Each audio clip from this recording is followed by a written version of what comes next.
Meus amigos, hoje nós iremos trabalhar mais um dos módulos de sua apostila 3, mais especificamente da frente 3 de Química, o módulo de número 8.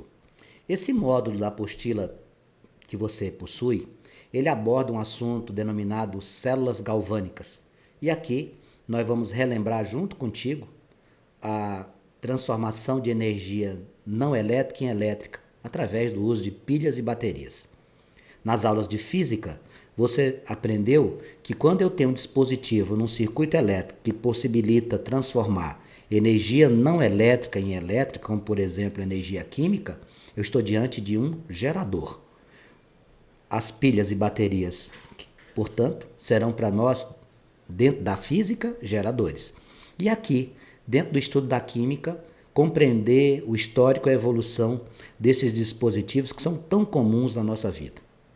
Para começo de conversa, a gente vai entender qual é o ramo que a gente está inserido dentro da química.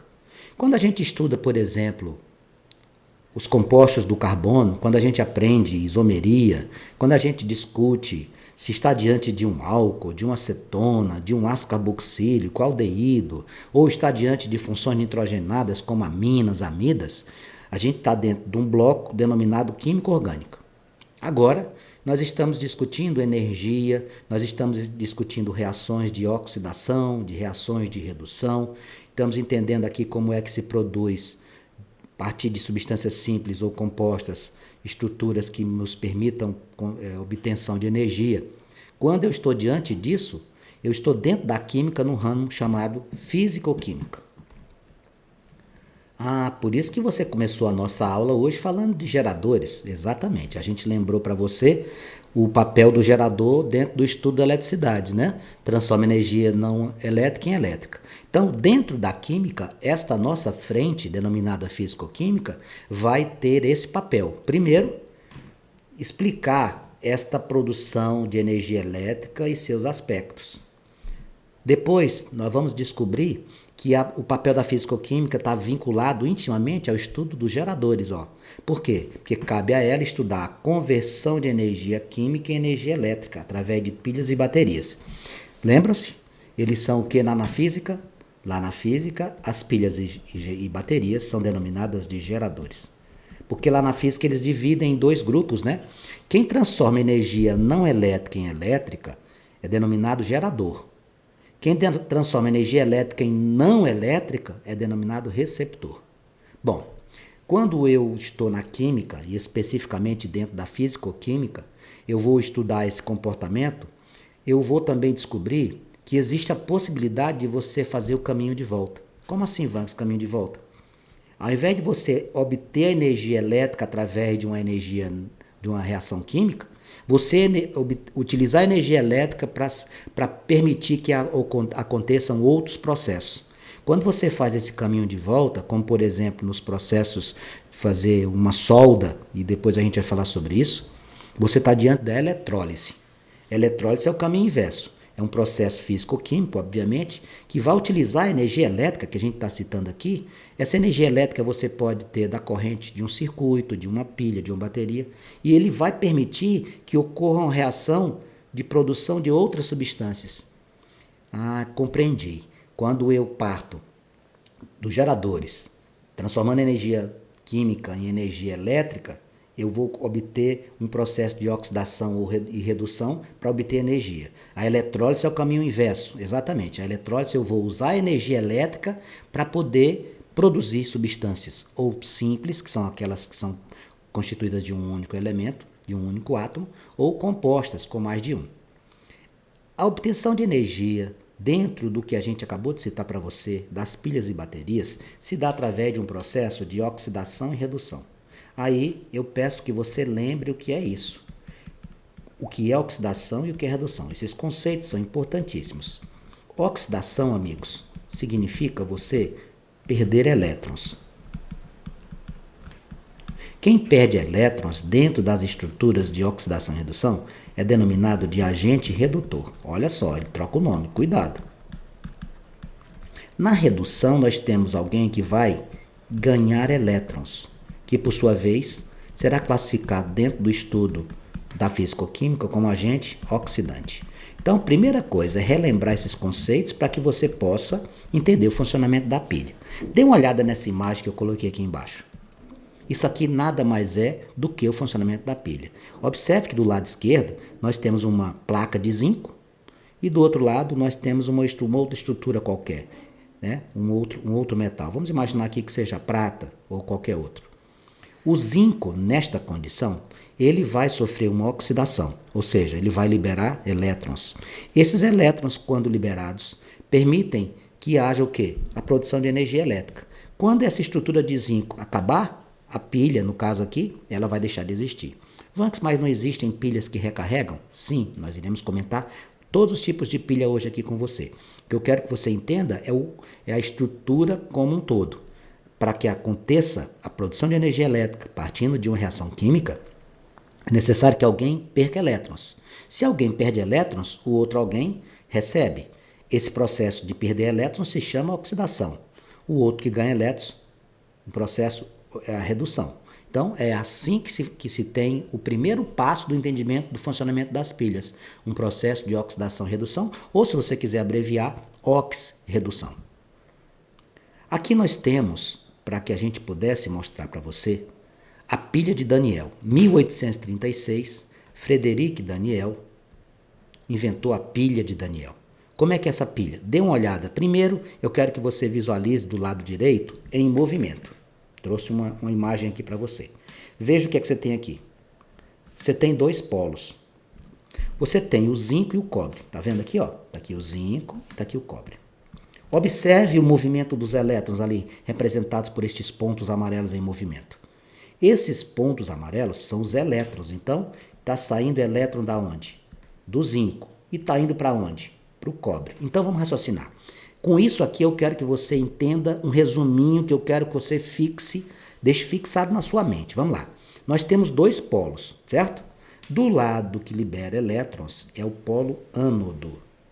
Quem libera elétron é o polo ânodo, que é o negativo. Quem recebe elétrons é o polo cátodo, que é o positivo. Então aqui, polo ânodo, negativo, cede elétrons. Polo cátodo positivo recebe elétrons. Vamos buscar o conceito que eu lembrei com você agora. Quem cede elétrons sofre oxidação. Quem recebe elétrons sofre redução. Quem sofre oxidação é agente redutor. Quem sofre redução é agente oxidante. Então, para que aconteça o funcionamento da pilha, você não pode ter dois metais iguais. Você não adianta colocar uma placa de zinco de um lado e a placa de zinco do outro. Não vai funcionar. Vanks, o que eu percebi aqui é que tem uma estruturinha aqui, ó, que eu estou riscando aqui em vermelho, que está escrito lá ânions e cátions, indo para lá e para cá. O que é isso que você está riscando?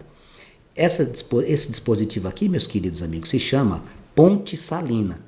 A ponte salina vai ter como característica manter esse equilíbrio, para que não aconteça um fluxo, por exemplo, de elétrons muito grande, para que não haja desequilíbrio nesta reação de óxido-redução.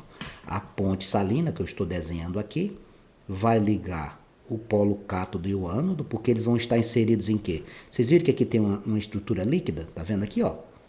Aqui, no caso do zinco, ele está dentro de uma estrutura de sulfato de zinco. E aqui nós temos o sulfato de cobre. Então, o que é que acontece? Esses elétrons vão ser corroídos, tá? Vai ser corroída essa placa. E esses elétrons vão acumular aqui, ó, na placa de cobre. Quando o zinco for totalmente oxidado, aí a pilha acabou. Vanks, eu já vi em determinadas lanternas, que a gente às vezes passa muito tempo sem usar, aí a gente coloca 3 pilhas lá dentro da lanterna, disponibilizadas em série, né? 3 pilhas em série. Mas a gente passa muito tempo sem usar, aí que a gente vai verificar, tem uma substância amarelada ao redor da pilha. O que é aquilo ali? Aquilo ali é a ferrugem, moçada. Aquilo ali foi o processo de oxidação que aconteceu. A pilha continuou o processo de oxidação até estourar, até fazer aquela sujeira toda no interior da sua lanterna. Então, quem inventou isso aqui? Frederic Daniel. Eu deixo bem claro que não foi o Daniel o primeiro a criar uma pilha. Existe um italiano chamado Alessandro Volta, que 40 anos antes do Frederic Daniel, 36 anos mais especificamente, foi em 1800, ele inventou uma pilha. Só que a pilha do Alessandro Volta, ela não foi não foi tão eficiente quanto a do Daniel, mas ele é um precursor. Eu vou falar do Alessandro Volta daqui a pouco. Então, como é que era o funcionamento da pilha Daniel? Composta por um eletrodo de cobre, tá aqui ele, e um eletrodo de zinco. O eletrodo de cobre dentro do sulfato de zinco. Desculpe, o eletrodo de zinco dentro do sulfato de zinco. E o eletrodo de cobre dentro do sulfato de cobre. Sulfato de cobre, sulfato de zinco. Essa fórmula aqui, esses dois elementos estão juntos, tá? Cálculo da diferença de potencial. O que é DTP? Vanks parece aula de eletricidade. Não parece aula de eletricidade, é eletricidade. DDP significa diferença de potencial, ou seja, voltagem. Vanks, esse nome voltagem vem de volt. E esse volt é homenagem a quem? Adivinha? Alessandro Volta, o primeiro. Por isso que o nome é volt, em homenagem a Alessandro Volta, italiano. Então, o que acontece? Só existe diferença de potencial porque alguém está cedendo elétrons e alguém está recebendo. Só existe diferença de potencial porque um polo é um polo negativo e um polo positivo. E essas reações acontecem espontaneamente. E como é que eu vou fazer? Existe o que a gente chama de tabela de oxidação e tabela de redução, que você vai pegar o maior dos valores e diminuir do menor. E você vai descobrir qual é a diferença de potencial de ambos. Veja o exemplo aqui, ó. Na tabela, o nosso amigo zinco e o nosso amigo cátodo têm valores respectivamente de 0,34 positivo, 0,76 negativo. Quando você faz um menos o outro, menos com menos vai dar mais, vai ficar 1,1 volt. Pronto, está aqui a DDP que esta pilha está te oferecendo. Sabe aquela pilhazinha convencional que a gente encontra no comércio? Aquela pilha comercial? Aquela pilha comercial ela tem 1,5 volt de diferença de potencial ou tensão, 1,5 volt. Então, quando você coloca 3 pilhas dentro de uma lanterna, como elas estão em série, você soma a força eletromotriz que elas permitem a você ser utilizada, vai dar 4,5 volts. Então, para calcular a DDP de uma pilha, pega o maior dos potenciais menos o menor dos potenciais. Quanto mais afastado forem os valores, maior a diferença de potencial que a pilha pode te oferecer. Eu coloquei aqui uma tabela, ela não é uma tabela completa. Aqui eu coloquei apenas alguns elementos para que você tivesse noção do que a gente está falando aqui. Isso aqui é o potencial de redução. Você vai encontrar potencial de redução, você vai encontrar potencial de oxidação. Fique muito atento com relação a isso. Quando você tiver isso aqui, potencial de redução, isso aqui é a tendência de receber elétrons. E esse aqui é a tendência de doar elétrons. Então, por exemplo, aqui está em redução, tá? Então, o elemento que tiver o maior valor entre eles, o que é que significa? É o que ganha mais elétrons. Se você der uma olhadinha aqui, o que está com o maior valor aqui é o ouro, 1,5. E o que está em segundo lugar é a prata, 0,80. Aí você vai lá em cima. Lítio, menos 3,04. Quem tem um potencial de redução menos 3,04 é porque é um grande o quê? Doador. Porque potencial de redução e potencial de oxidação são inversamente proporcionais. Se você quiser saber quanto é o valor do potencial do outro, é só trocar o sinal. Por exemplo, olha o raciocínio. Qual é o potencial de redução do ouro? 1,5. Qual seria o potencial de oxidação? Menos 1,5. Quem tem um potencial de redução grande tem um potencial de oxidação pequeno. Então, você vai entender sempre desta forma. Quem doa e quem recebe. Alguns dos principais casos estão aqui para você, ó, lítio, potássio, bário, cálcio, sódio, etc. Ressaltar que o potencial de oxidação vai apresentar o mesmo valor. Você só vai fazer o quê?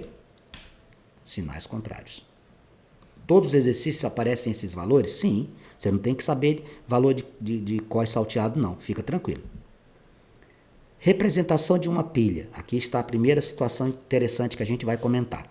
De acordo com a União Internacional de Química Pura e Aplicada, que é a IUPAC, a pilha deve ser representada da seguinte forma. Olha o exemplo que eu coloquei aqui, a mais clássica das pilhas, zinco e cobre. Vamos lembrar aqui que eu te ensinei? Esse aqui é o polo ânodo, esse aqui é o polo cátodo. Esse aqui é negativo, esse aqui é positivo. Esse aqui doa elétrons, esse aqui recebe elétrons. Esse aqui, agente redutor, sofre oxidação. Esse aqui, agente oxidante, sofre redução. Se você lembrar disso, você não erra. Quer ver aqui a situação? Ó? O que é que nós temos aqui? Aqui nós temos uma equação química. O que é uma equação química? Equação química é aquilo que representa uma reação. Eu estou aqui representando uma reação. Veja o que é que aconteceu. Zinco reagindo com sulfato de cobre, originando sulfato de zinco mais cobre. Vamos fazer os NOx? Ah, não acredito, você tinha demorado para falar do NOx. Amigos, não existe você trabalhar oxidação e redução sem lembrar de NOx. O número de oxidação, vamos lembrar das regrinhas. Olha aqui, zinco sozinho, substância simples, ou NOx ou sozinho, átomo isolado, NOx é 0. Aqui, como é que o cobre ficou mais 2? Por que é que você fez NOx mais 2? Porque SO4 é menos 2. Então ele vai ficar o quê? Mais 2. Aqui, SO4 é menos 2. O zinco vai ser mais 2. Cobre sozinho, 0. Olha o que aconteceu. Vê se você consegue visualizar. O zinco saiu do 0 e foi para mais 2. O que aconteceu aqui? Quem fica com sinal positivo no NOx é porque ele fez o quê? Cedeu 2 elétrons. O cobre saiu de mais 2 e foi para 0. Significa que ele recebeu 2 elétrons. Conclusão. O meu amigo zinco sofreu oxidação. Qual seria o polo dele? Ânodo. O meu amigo cobre sofreu redução. Qual seria o polo dele? Cátodo. Essa é a equação. Agora vamos ver a representação lá da IUPAC? Veja como é interessante.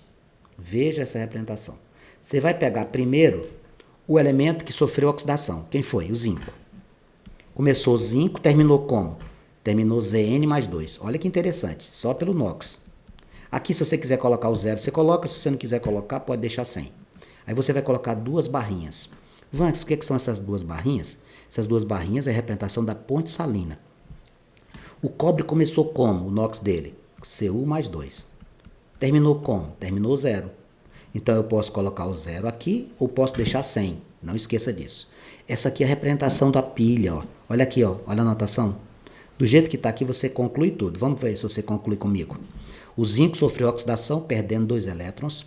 O cobre sofreu redução, ganhando 2 elétrons. Essas 2 barras aqui, ponte salina. Para que serve a ponte salina? Ela vai equilibrar as cargas presentes nas estruturas aquosas que você tem lá, ou estruturas líquidas, do sulfato de zinco e do sulfato de cobre.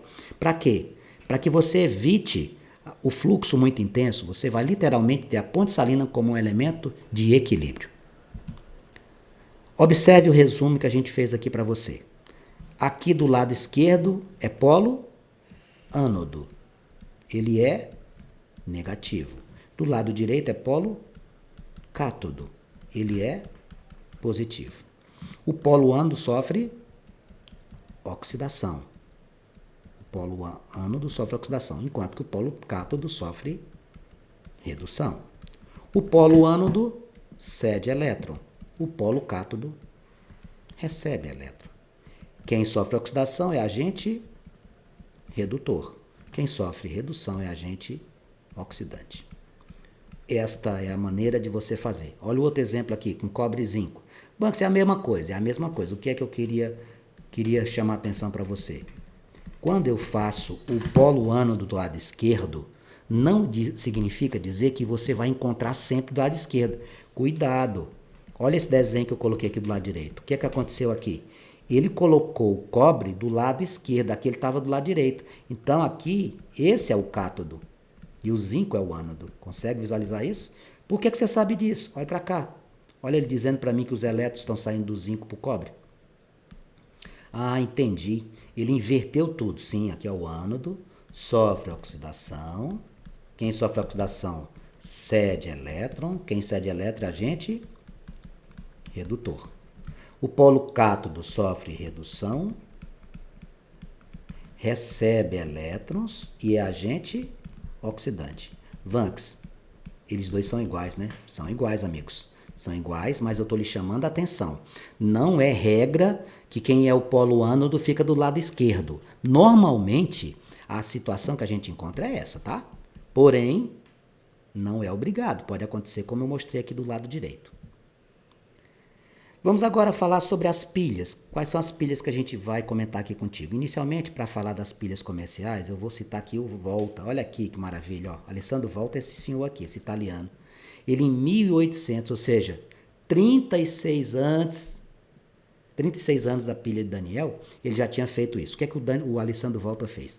Ele pegou uma estrutura de madeira de aproximadamente 80 centímetros de altura, estrutura cilíndrica, e colocou dentro dela vários discos. Discos de quê, Vanks? discos ou chapas. Ele usou o cobre e usou o zinco. E entre eles, ele colocou umas estruturas de pano, como se fosse, por exemplo, algum feltro, algum tecido que possibilitasse a permeabilidade, conseguisse deixar passar líquidos. Então ele colocou lá zinco, cobre, zinco, cobre, zinco, cobre. E, dentre eles colocou esse feltrozinho lá, umedecido com ácido sulfúrico. Mas não foi ácido sulfúrico puro não, porque senão ele ia derreter tudo. Diluído, tá? O que é diluído? Ele diluiu na água. E aí o que ele percebeu? Quando ele fez isso, ele fez essa pilha grandona, de quase 1 metro. Os 2 eletrodos que você usou aqui, do cobre e do zinco, que são os mesmos que o Alessandro Volta traz para nós, ele conseguiu uma diferença de potencial de 1 volt. Olha que maravilha, uma pilha de quase 1 metro, 1 volt de diferença de potencial. Essa força eletromotriz, por que a gente chama de força eletromotriz? Porque é a diferença de potencial do gerador. Então, o que ele fez aqui? Ele trouxe para nós em 1800 o protótipo, o primeiro experimento que apresentou para nós uma bateria com várias células ligadas, né? Várias. Se você pega uma bateria de carro hoje, o raciocínio é o mesmo. O que é uma bateria de carro? Várias placas de chumbo inseridas dentro de uma solução diluída de ácido sulfúrico. A pilha do Alessandro Volta durou muito? Não durava nada. Mas ela foi importante por quê? Porque foi o precursor. Por isso que a gente usa o termo volt. Volt vem de Alessandro Volta. Qual é a nacionalidade dele? Ele era italiano. Classificação das células galvânicas. Bom, quando a gente fala em célula galvânica, a gente está falando em qualquer estrutura, qualquer dispositivo que permita gerar eletricidade, tá? Então, pilha gera eletricidade? Gera. Bateria gera eletricidade? Gera. Então, aqui seriam o quê? Seriam células galvânicas. Nós vamos subdividir em 2 grupos. Os grupos de células primárias e grupos de células secundárias. Aqui estão as pilhas, né, as clássicas, e aqui bateria. Então vamos lá. Qualquer dispositivo que você gere eletricidade, célula galvânica, tá? Na física a gente chama de gerador, partir de energia não química para, energia não elétrica para elétrica. Vamos subdividir esse grupo aqui em 2, células primárias, tá? E células secundárias. Vanks, o que seriam as células primárias? Amigos, célula primária é aquela que depois que acontece, você não consegue reverter. Por exemplo, eu tenho lá dentro de uma estrutura da pilha do Daniel o zinco e o cobre. O zinco vai oxidar. Depois que ele enferrujar, tem reversão esse processo? Não tem. Então, os geradores primários são aqueles que você tem onde não temos uma reação reversível, ou seja, são reações irreversíveis. Pilha comum, pilha alcalina, acabou, não tem mais jeito. Pode jogar fora. Aliás, jogar fora não. Recolha e traga aqui para a escola, que nós temos um lugar para recolher esse tipo de lixo e encaminhar para quem de direito. Não vai jogar pilha e bateria fora não. Traz aqui para a escola, que a gente junta tudo, acumula e leva para quem tem a responsabilidade legal de fazer a guarda desse material, de acumular esses materiais e levar para depósitos adequados, tá? Essas são as pilhas, as células primárias. Vanks, e quais são as células secundárias? Células secundárias são aquelas que, através da utilização de tensão elétrica, ou seja, de diferente potencial, você pode recarregar. Por exemplo, a bateria do automóvel. Vanks, eu fiquei ouvindo música lá, peguei o carro do meu pai de maneira inadequada, escondido dele, fiquei ouvindo música até a bateria descarregar. Pois é. Só que quando você tem uma bateria, ela é uma célula secundária, por quê? Porque ela permite, através de tensão elétrica, ou seja, diferente potencial, a recarga. Vai chegar um ponto que ela não vai mais recarregar, mas via de regra ela recarrega. Uma bateria de um automóvel, meus amigos, em média, ela tem uma durabilidade de 1 ano.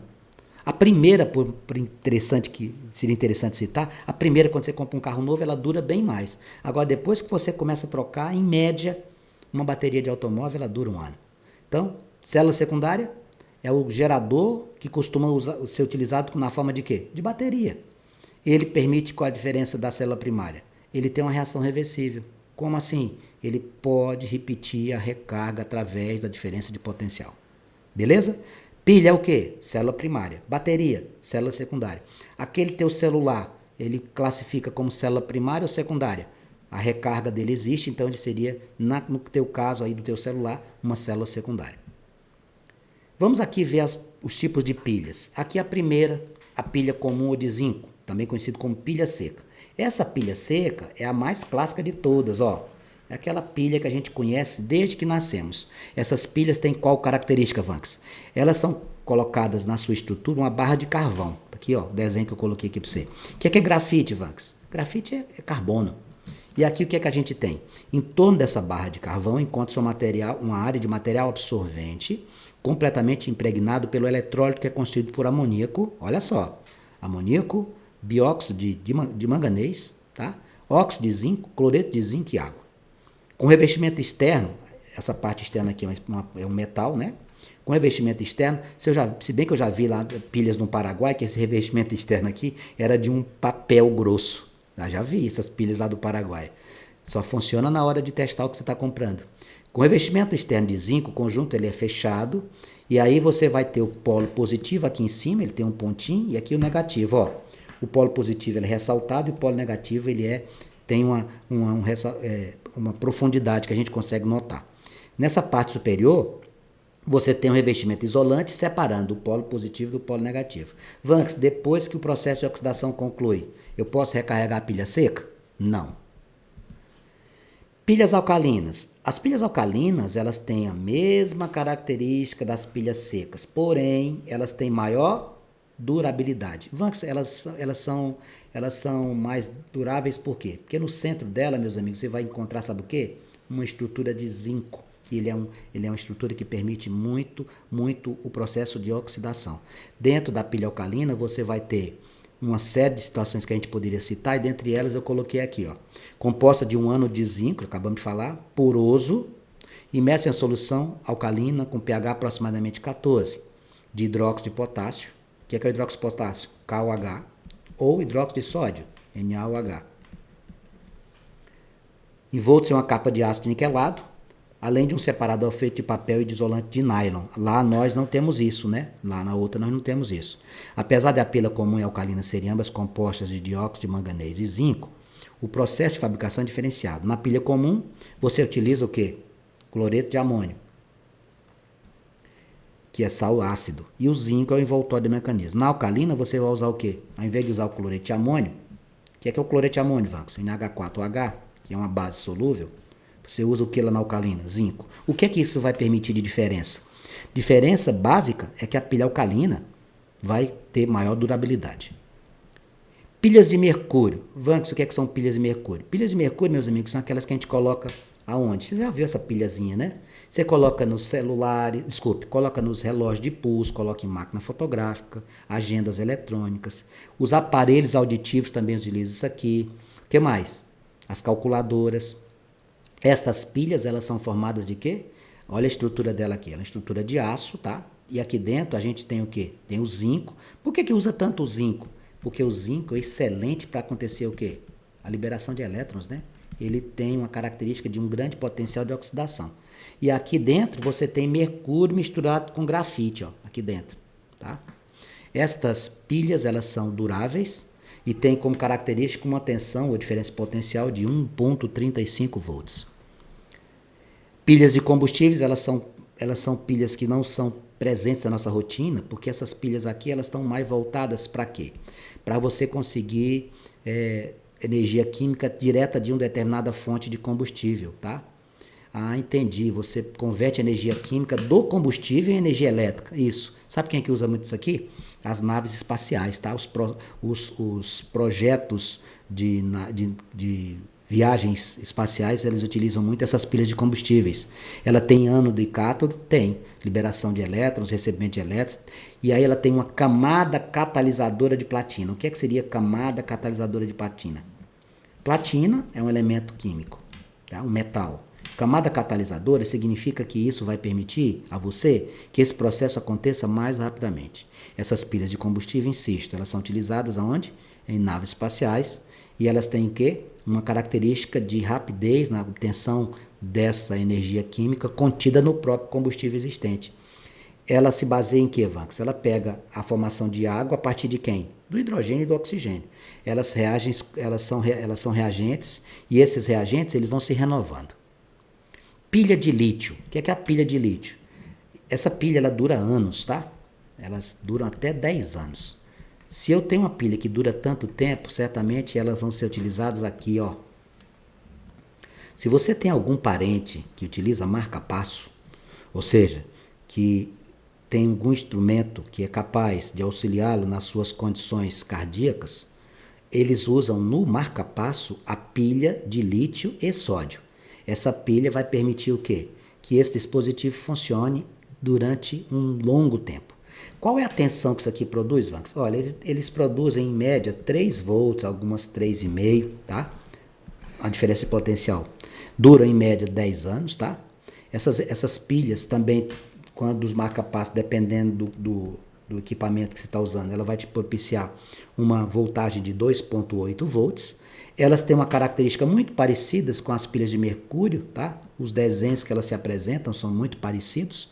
E elas têm principalmente duas características. Ou você vai encontrar essa pilha só com o lítio, ou você vai encontrar a pilha com o lítio e com o iodo juntos, tá? Essas pilhas foram desenvolvidas para quê? Qual a principal finalidade dela para utilizar durante tanto tempo?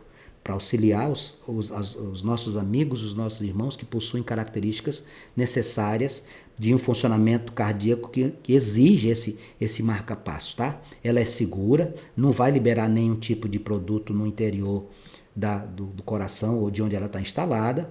Ela é bastante segura, tá? E aí, Vanks, quando acaba, aí o paciente procura o cardiologista e ele vai fazer a substituição, tá? Entre 8 e 10 anos, e o seu funcionamento baseia-se exatamente nisso. O lítio é de que família? Família 1A. Família 1A faz o quê? Tem NOx mais 1. Então o lítio vai ceder elétrons? Vai. Essas pilhas também encontramos em telefone celular, tá? Também encontramos em telefones celulares. E aqui as baterias de automóveis, ó, acumuladores de chumbo. Aqui dentro dessa nossa amiguinha, ela tem uma característica de permitir uma produção de diferença potencial de 12 volts. Aqui dentro você tem placas de chumbo, tá vendo aqui, ó? Aqui é chumbo, Pb. Tem um polo positivo e um polo negativo, e essa solução que você está vendo aqui é ácido sulfúrico mais água.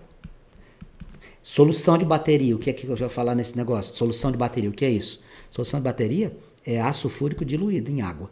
De uma forma geral, você vai ter o quê? Várias placas de chumbo. Essas estruturas se ligam em série, tá? Elas se ligam em série. Nós temos dois polos, um positivo e um negativo. Elas duram em média quanto? Em média, 1 ano. Duram em média 1 ano.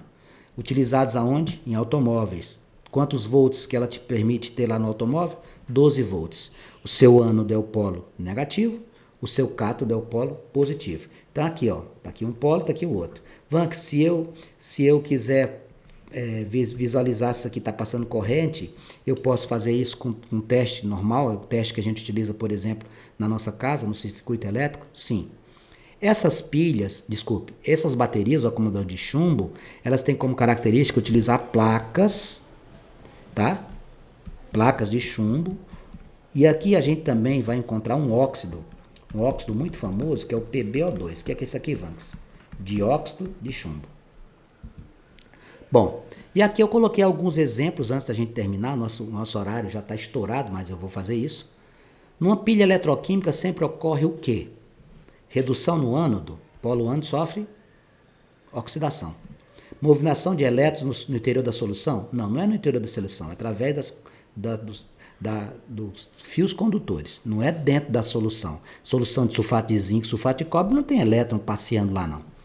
Passagem de elétrons no circuito externo do cátodo para o ânodo? Não, é do ânodo para o cátodo. Existe uma reação de neutralização? Não, existe uma reação de oxirredução. Então, aqui, para efeito de exercício, para a gente treinar um pouquinho, seria a letra E. Coloquei outro exemplo aqui, ó, a nossa querida pilha de Daniel lá, o zinco e o cobre. O que acontece aqui? O zinco 0, o zinco mais 2. O que o zinco fez?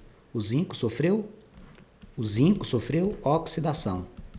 O zinco cede elétrons. O zinco é agente redutor. O zinco está no polo ânodo. E o cobre, Vanks? O cobre era mais 2, terminou 0. O cobre sofre redução. O cobre recebe elétrons. Quem recebe elétrons é agente oxidante. O cobre ocupa o polo cátodo. Nossa, Vanks, quando a gente aprende e não decora, tudo fica mais fácil, sem dúvida. O zinco é o cátodo? Não. O íon cobre sofre oxidação? Não, redução. O zinco sofre aumento de massa? Não. Ele perde elétrons. O cobre é agente redutor? Não, é agente oxidante. Os elétrons passam dos átomos de zinco para o de cobre? Exatamente isso. Essa seria a resposta da nossa questão. Bom, nos nossos próximos encontros, nós iremos resolver exercícios de sua apostila, abordaremos de novo essas características das pilhas, aprenderemos também o processo de eletrólise nas nossas próximas aulas. Quaisquer dúvidas, fique à vontade, estou à sua disposição.